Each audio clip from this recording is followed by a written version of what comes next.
আজকে আমরা পরিবারের একাংশ মিলে চলে এসেছি একটি বিয়ের বৌভাতের দাওয়াত খেতে।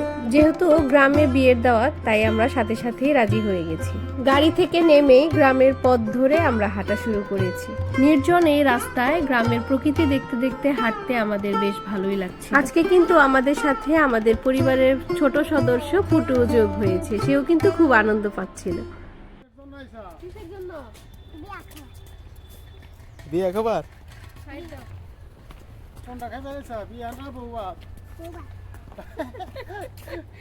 এরই মধ্যে আমরা হাঁটতে হাঁটতে বিয়ে বাড়ি কাছাকাছি চলে এসেছি। এসে দেখছি যে বিয়ের আনুষ্ঠানিকতা এখনো শুরুই হয়নি, আমরাই মনে হচ্ছে প্রথম অতিথি।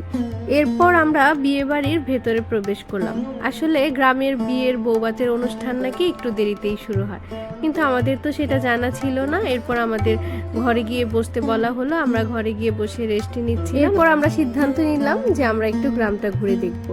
এরপরে আমরা রাস্তায় হাঁটতে হাঁটতে এক পরিচিত লোকের সাথে দেখা হলো এবং সেই তাদের বাসাটা আমাদের ঘুরে দেখার জন্য নিয়ে গেল। বাসাটি দেখে আমাদের এতই ভালো লাগলো যে আমন্ত্রণ জানানোর সাথে সাথে আমরা রাজি হয়ে গেলাম এবং বাসার মালিক আমাদের পুরো বাসাটা ঘুরে ঘুরে দেখালো।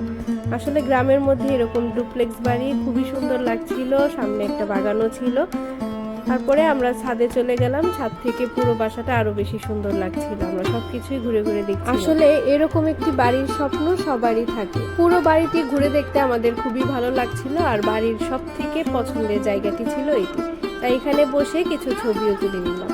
এরপর আমরা আবার বিয়ে বাড়িতে চলে আসলাম। এখানে এসে দেখলাম প্রায় সব আত্মীয় স্বজনই চলে। এর মধ্যে আমাদের খুব ক্ষুধাও লেগেছিল, তো আমরা তড়িঘড়ি করে খাবারের জায়গায় চলে গেলাম। গিয়ে দেখি এখনো খাবার দেওয়া শুরু হয়নি, তাই আমরা বাড়ির উঠোনেই বসে গেলাম এবং চেয়ার পেতে গল্প গুজব শুরু করলাম। হঠাৎ করে বাড়ির উঠোনে লোকজনের সমাগম। আমরাও এগিয়ে গিয়ে দেখলাম যে এখানে নাকি ভাত কাপড়ের অনুষ্ঠান হচ্ছে। এই রিচুয়াল শেষের পরেই নাকি খাবার পরিবেশন করা হবে। আসলে গ্রাম ভেদে রিচুয়ালেরও কিছু কিন্তু হেরফের রয়েছে, যেটা আমাদের আগে জানা ছিল না। আমরাও খুব আগ্রহ সহকারে এই রিচুয়ালটি দেখছিলাম।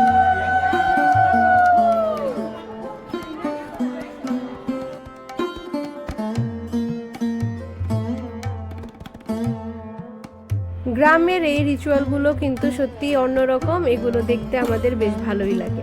এই আনুষ্ঠানিকতা শেষে আমাদের খাবার পরিবেশন করা হলো এবং আজকে খেতে খেতেই আজকে ব্লগটি এখানেই শেষ করলাম। ধন্যবাদ সবাইকে। পরবর্তী ভিডিও দেখার জন্য আমন্ত্রণ রইল।